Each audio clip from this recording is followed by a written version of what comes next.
Doon yung mayon. Pasok tayo dito sa loob. Saka nga lang. Bahabaan natin. Konti stick natin para dito tayo ang lahat.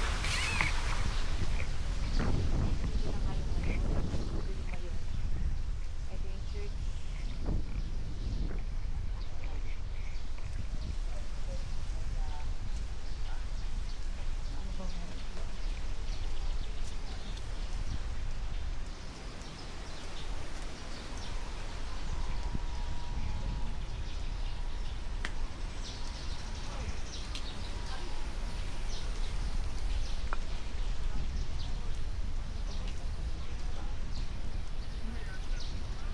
Si Madam Mia ay busy-busy sa kanyang pagbibideo doon. So, dito muna tayo.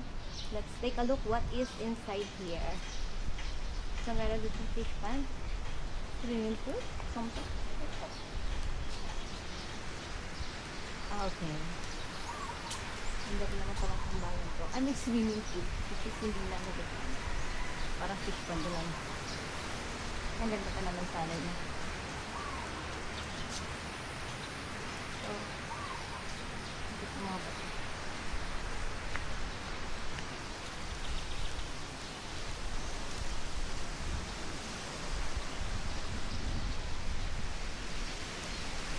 Mga shop.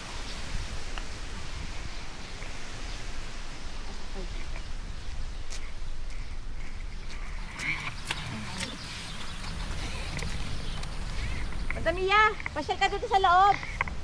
Pwede nang palang mamasyal-masyal. Titingin ba tayo sa mga shop nila? Baka may pasalubong ka. Ha?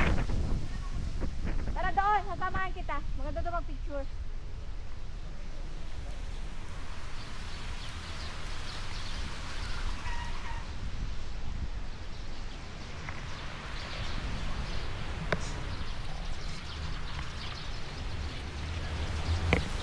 Okay.